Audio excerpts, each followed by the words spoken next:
Hello friends, ఈరోజు vlog video Chilkur temple. ఈ corona టైంలో చిల్కూర్ టెంపుల్లో మనల్ని ఎలా చేస్తున్నారు, అక్కడ పరిస్థితి ఎలా ఉందనేది మనం వెళ్ళి చూడబోతున్నాము.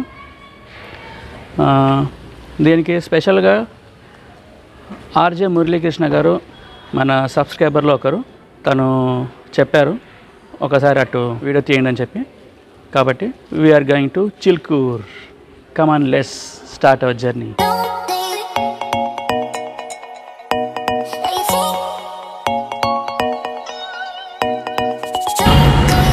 ఎస్, మనం మన జర్నీ స్టార్ట్ చేసాము చిలుకూరుకి. ఈసీఎల్ నుంచి చిలుకూరు అది అరౌండ్ 42 or 45 కిలోమీటర్స్ ఉంటుంది అనుకుంటాను.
ట్యాంక్ బండ్ నుంచి వెళ్తున్నాము. ట్యాంక్ బండ్ నుంచి ఎటు వెళ్తామో మనం మన క్యాబ్ హీరో ద్వారానే తెలుసుకుందాం. ట్యాంక్ బండ్ నుంచి చిలుకూరు వెళ్తున్నాం. ట్యాంక్ బండ్ నుంచి మన మాసప్ ట్యాంక్, మెహదీపట్నం, నానాల్ నగర్, లంగార్ హౌస్ తర్వాత షార్ట్ కట్ ఏం కాదు, మామూలు రోడే. లాంగ్ డ్రైవ్ వెళ్ళాలి అనుకుంటే ఏ రోడ్ నుంచి వెళ్తే బాగుంటుంది? చిలుకూరుకి లాంగ్ రూట్లో వెళ్ళాలంటే మన అవుటర్ రింగ్ రోడ్ నుంచి వెళ్ళాలి. ఓకే,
ఎట్ లాస్ట్ మేము చిలుకూరు చేరుకున్నాము. వామిట్స్ చేసుకుంటూ చిలుకూరు చేరుకున్నాము. ఇప్పుడు లోపల ఎలా ఉందో చూద్దాం.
ఎంత బామ్మ టెంకాయ? 40 రూపాయలు. 40 రూపాయలా? ఎక్కడైనా ఒకరు 30 రూపాయలు అంటారు, మీరు 40 రూపాయలు అంటారు. 30 రూపాయల కాయలు కూడా 30 రూపాయలు అయినా అదే ఉన్నాయి. కానీ నేను చెత్త కాయలు పెట్టిస్తున్నా మీకు పొట్టని.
మనం గుడి చుట్టూ ప్రదర్శనలు చేస్తాం కదా, అలా ఎవరు చేయకుండా బ్లాక్ చేశారు, క్రౌడ్ ఎక్కువ అవ్వకుండా.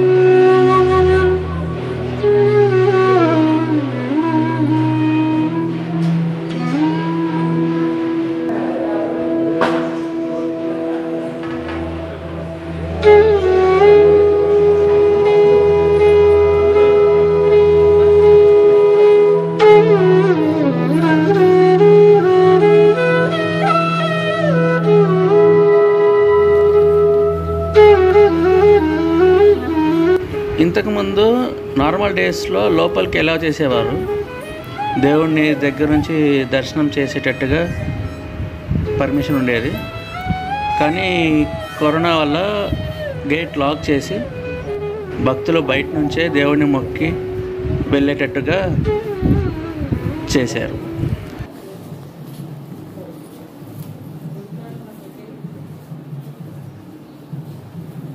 నేను చిలుకూరు దేవాలయం నుంచి మాట్లాడుతున్నాను. గోపాలకృష్ణ, హెడ్ ట్రస్టీ పూజారి. ఈ దేవాలయం 500 సంవత్సరాల క్రితం స్థాపితమైంది. ఒక భక్తుడు తిరుపతి వెళ్ళేటాడు. ఆ కాలంలో వెళ్ళేదానికి ట్రాన్స్పోర్ట్ ఏం లేకుంటే నడిచి వెళ్ళేటంటే వృద్ధాభిప్రాయంలో ఎలాగైనా వెళ్ళాలని నిశ్చయించుకున్నమాట. వెళ్ళేటప్పుడు మార్గమధ్యంలో అతడు స్పృహ తప్పి కింద పడిపోయాడు. అతనికి ఒక విజన్ లాగా వచ్చింది. చెట్టు కింద పుట్టల భగవంతుడు. నేను ఇక్కడనే ఉన్నాను, తిరుపతి దాకా వెళ్ళే అవసరం లేదు, ఇక్కడనే దర్శనం చేసుకోవచ్చు అన్నారు. అప్పుడు వెంబడే విలేజ్లను తీసుకుపోయి ఆ చెట్టు అంతా కొట్టేసి గడ్డపారతో తవ్వేటప్పుడు గడపార యొక్క మధ్యం భాగం ఐబ్రో మధ్య దెబ్బ దాకా, కొనా భాగం ఛాతీలు దెబ్బ దాకింది. ఒకరికి ఆవేశంలో ఇచ్చారు, తవ్వే అవసరం లేదు, పాలు పోస్తే కరిగి వస్తాయని చెప్పారు. ఆ కాలం సమృద్ధిగా పాలు పోసారు, కరిగి వచ్చారు, అక్కడనే స్థాపన చేశారు. ఇంకోటి విశేషం అంటే శ్రీదేవి భూదేవి వెంకటేశ్వర్లో ఉన్నారు. మీరు త్రోట్ ఇండియా ఎక్కడ పోయినా కూడా శ్రీదేవి భూదేవి వెంకటేశ్వర్లో దర్శనం చేసుకుని చాలా రేర్. ఈ అమ్మవారికి 3 చేతుల పద్మం, ఒక చేతుల శరణాతత్వం. మీరు ఎక్కడ పోయినా కూడా 2 చేతుల పద్మం ఉంటుంది, ఒక చేతుల అభయస్తం, ఒక చేతుల శరణాతత్వం ఉంటుంది. కానీ 3 చేతుల పద్మం విశేషం. 1962లో వైజయంతిమాల భానుమతి ఇక్కడ వచ్చారు. అప్పుడు ఉత్సవగ్రహం లేకుండా ప్రతిష్ఠ చేపించారు. 1963లో చైనా ఇండియా వార్ అయింది. ఏ దినం ప్రతిష్ఠ చేపించారో ఆ దినం సీస్ఫైర్ డిక్లేర్ చేశారు. అందువలన అమ్మవారి పేరు రాజలక్ష్మి పేరు. అది తదుపరి అక్కడ మాదన టైంలో గోల్కొండ కన్స్ట్రక్షన్ అప్పుడు మీరు ఆర్చెస్ లోపల చూడవచ్చు. అది వాళ్ళు భోజనం చే టైం నుంచి వచ్చి కట్టేవారు. భద్రాచలం పెరిడే ఈ ఆస్థాన మండపం కట్టారు. ఈ 2 ప్రకారం మా నాన్నగారు, తాతగారు బాగా వాళ్ళందరూ కట్టారు. ఇక్కడ మెయిన్ ప్రాసెస్ ఏమంటే ఇక్కడ చైత్ర శుద్ధ పాడ్యమే భగవంతుని అవతార దినం. అందువలన ఇక్కడ 7 days ఇక్కడ బ్రహ్మోత్సవం అయింది. మెయిన్ ఈ దేవాలయంకి ఏమంటే 11 ప్రక్షాళనలు ఉంటాయి. 8 ప్రక్షాళనలు 11 ప్రక్షాళన అనేది 2011-1984లో స్టార్ట్ అయింది. బోర్ వేస్తుంటే అప్పుడు ఆ కాలంలో నీళ్ళు లేకుండే, బోర్ వేసాము. బోర్లో నీళ్ళు రాకుంటే అప్పుడు దేవాలయం నీళ్ళు లేకుండే. నీళ్ళు లేనప్పుడు మేము చేసామంటే అంజయ్య గారు వచ్చారు, లేబర్ మినిస్టర్ ఉన్నప్పుడు. వారు చెప్పారు ఇట్లా మాకు రోడ్ వేయించారు. పైన మాకు రోడ్ కావాలి, మాకు నీళ్లు కావాలండి. ఏ దేవాలయం డెవలప్మెంట్ అయినా కూడా కావాలంటే నీళ్ళు కావాలి, నీళ్ళు లేకుండా డెవలప్ కాదని చెప్పాను. సరైన వాడు బోర్ వేయించారు. బోర్ వేపిస్తే ఒక చుక్క నీళ్ళు రాలేదు, 4 బోర్లు వేసినా కూడా. 1984లో అదే సమయంలో లక్ష్మీనారాయణ గోయల్ అని ఒక భక్తులు వచ్చాడు. అతడు అడిగాడు మీకేం కావాలని. మాకు నీళ్ళు కావాలంటే అతడు బోర్ అతన్ని మాట్లాడమన్నాడు. మాట్లాడాము. దాన్నప్పుడు నేను వాటర్ డిమాండ్ కన్సిడర్ చేశాను. అతడు 30 feet వాటర్ ఉందని చెప్పాడు. బోర్ అతన్ని స్టార్ట్ చేసాం. 5 feet పోయింది, 10 feet పోయింది, 15 పోయింది, 20 పోయింది, 30 పోయింది, 40 పోయింది, 50 పోయింది. షీట్ రాక్ వచ్చేసింది. అతను చెప్పారు ఈసారి నీళ్ళు రాదని చెప్పారు. నేనేం చెప్పానంటే నువ్వు డ్రిల్ చేస్తుండు అని వచ్చి మండపంలో కూర్చున్నాను. నేను చెప్పినట్టు మండపంలో కూర్చుంటే లాభం లేదు, ప్రక్షాళన చేస్తే నీళ్ళు వస్తుంది రాండి అని ప్రక్షాళన స్టార్ట్ చేశాం. ఎప్పుడు 11వ ప్రక్షాళన ఏం చేశామో ఒక గోల కాపరి వచ్చేవాడు, స్వామి నీళ్ళు వస్తున్నాయి. నాకు భయం, నీళ్ళు ఎక్కడ తక్కువ అయిపోతుందేమో అని. నేను చెప్పాను అతన్ని 101 ఫీట్ ఏమన్నా నేను ప్రదక్షిణ స్టార్ట్ చేశాను. ఎప్పుడు 105 ప్రదక్షిణ చేశాను రిగ్ స్టాప్ అయిపోయింది, 4 సౌండ్ స్టాప్ అయిపోయింది. నేను అక్కడ పోయి చూశాను, స్వామి నీళ్ళు అయితే వచ్చినాయి, రిగ్ స్టక్అప్ అయిపోయింది, నీళ్ళు రిగ్ బయటకు వస్తాను మీకు నీళ్ళు అని చెప్పాడు. సరే అని ఏం చేసామంటే నెక్స్ట్ డే లేట్ అయిపోయింది, నెక్స్ట్ డే మీరు ట్రై చేసి అని చెప్పాను. అతను పోయి నెక్స్ట్ డే ట్రై చేశాడు, ఇట్లా లిఫ్ట్ ఇంకా 2 ఫీట్లు వేసాడో లేదో రిగ్ బయటకు వచ్చేసింది. అప్పుడు చెప్పాడు, స్వామి మరి 100 ఫీట్లు అన్నారు, మేము 101 ఫీట్ అన్నారు, మీరు 100 ఫీట్లు వేసాను, అందుకోసం రిగ్గు రాలేదు, ఇప్పుడు నాకు 102 ఫీట్లు వేసాను. అప్పటి నుంచే 11 ప్రక్షణ 105 ప్రక్షణ స్టార్ట్ అయింది. 1999 దాకా నేను హిందుస్థాన్ లివర్స్లో పనిచేశాను.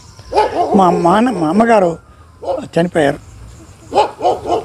1999లో. నేను హిందుస్థాన్ లివర్స్ రిజిట్ చేసి ఇక్కడ వచ్చాను. అప్పుడు స్టూడెంట్స్ అంతా వచ్చేవాళ్ళు, వాళ్ళు వచ్చి మాకు వీసా కావాలి, మాకు పెళ్లి కావాలి, మేము చదువుకోవాలి, ఎంఎస్ చేయాలి, ఎన్నో కోరికలు ఉండేది.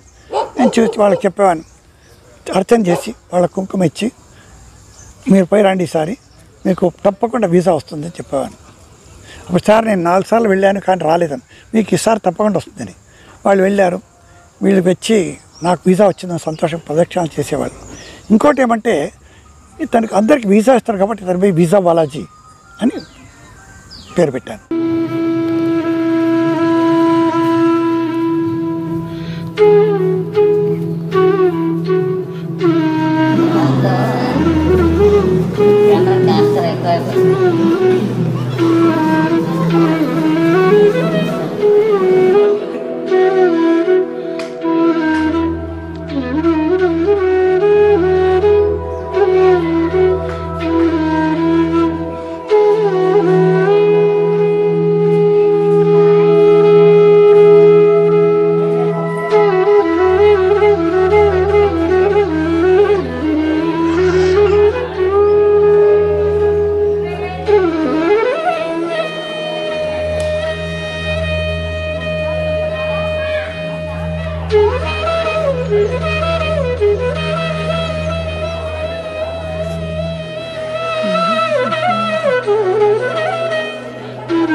ఎంతనా ఎంత 50 అన్ని 50ఏనా ఇంకాదవా ఇంకాదనా కలర్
ఇదిగో చూసుకోండి అందరూ ఇక్కడ షాపింగ్కి వస్తే ఇగో ఈ అమ్మ దగ్గర రండి, ఇంకో ఈ అక్క దగ్గర రండి, వచ్చి ఫుల్ డిస్కౌంట్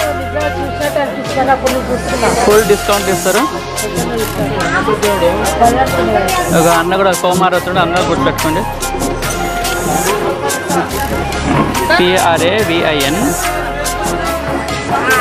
PEDIA స్పేస్ వద్దు.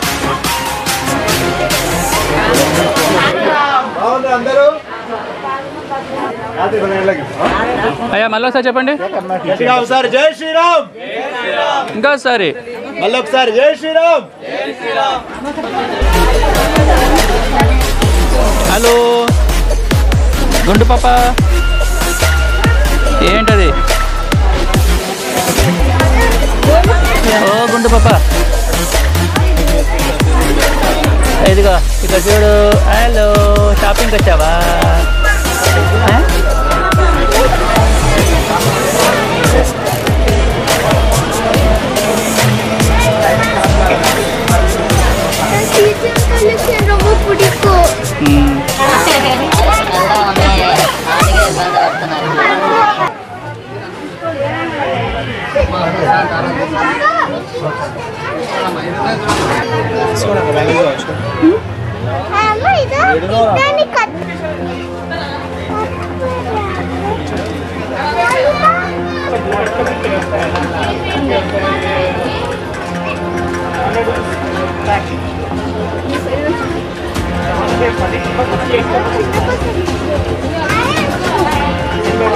కామే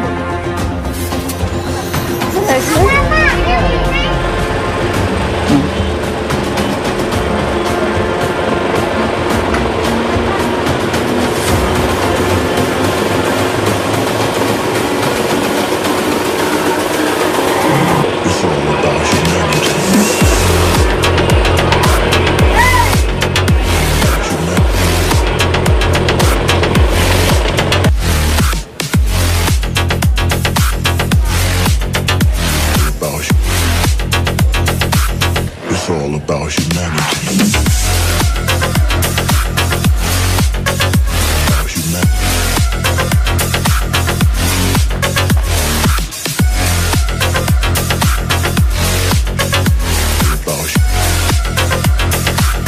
It's all about humanity.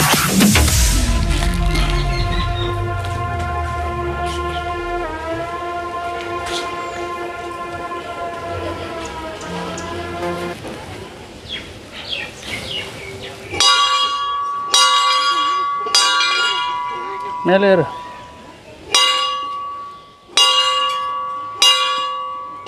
పద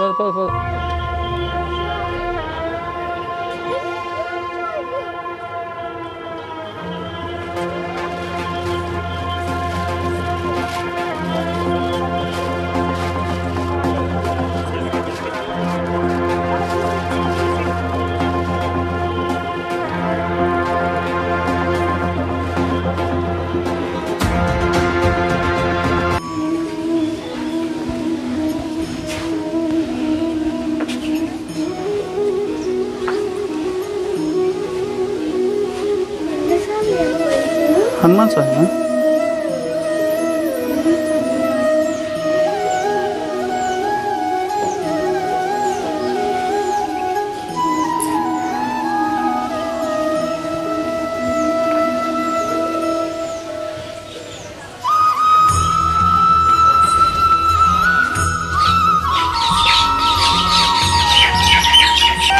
अच्छा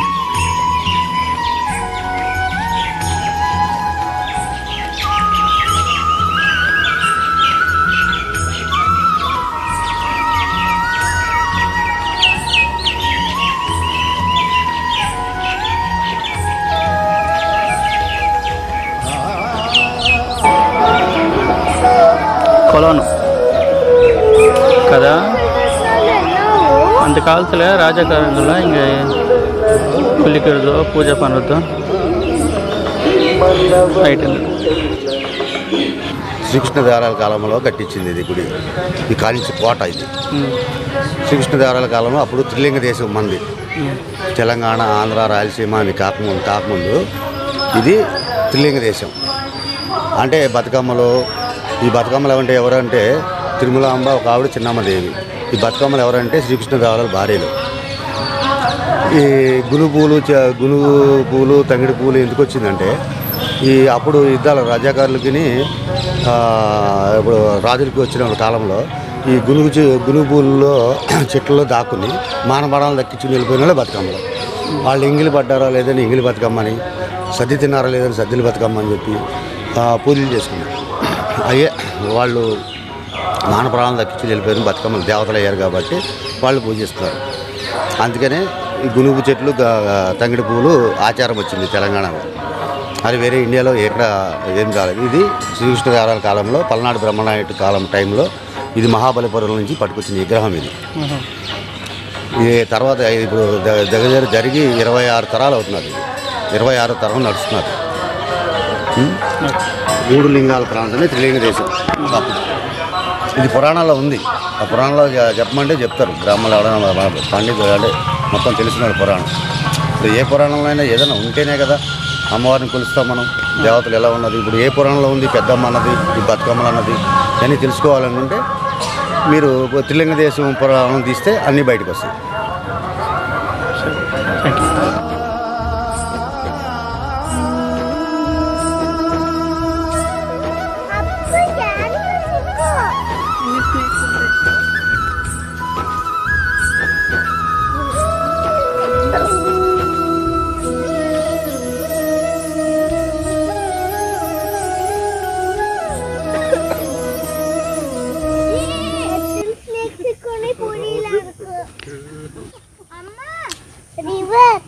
గండిపేట రివరా? గండిపేట చెరువు నుండి ఇక్కడ దాకా వచ్చింది.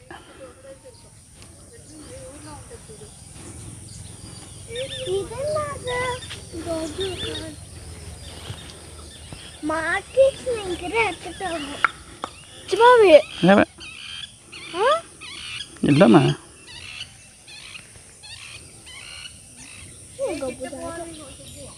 ఎందుకు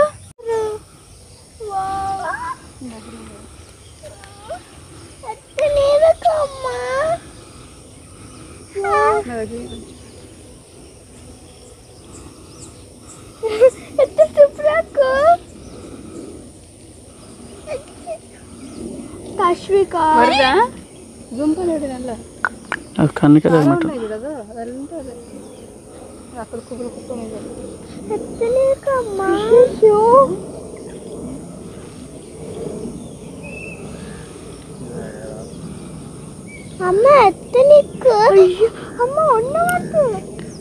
గ్రీన్ డ్రాగన్ ఫ్లై చూసాము,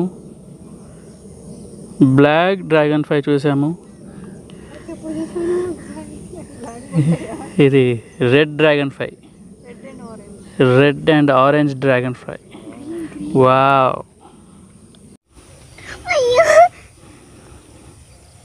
రెడ్ డ్రాగన్ ఫ్లై.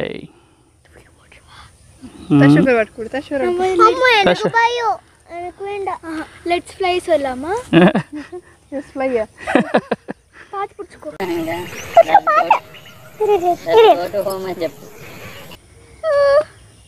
కడికిమా ఇలా కడికారు అప్పుడే పుచ్చుకోవాలి అమ్మ కీలులో.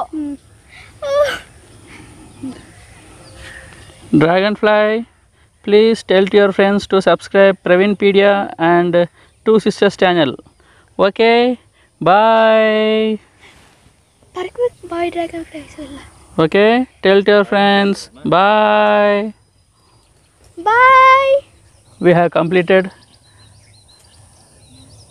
the tour of Chilkur Balaji temple.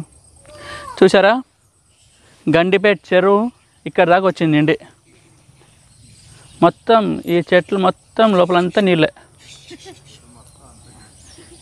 చెట్లు అంతా నీరే నిండి ఇక్కడ దాకా వచ్చింది. అంత పెద్ద వాన. వచ్చేటప్పుడు ఎలాగో కష్టపడి వాంతులు చేసుకుంటూ వచ్చి చేరుకున్నాము. ఇప్పుడు వెళ్ళేటప్పుడు ఎలా వెళ్తామో తెలీదు, క్యాబా, బస్సా, ఆటోనా అనేది. ఓకే, కమాన్.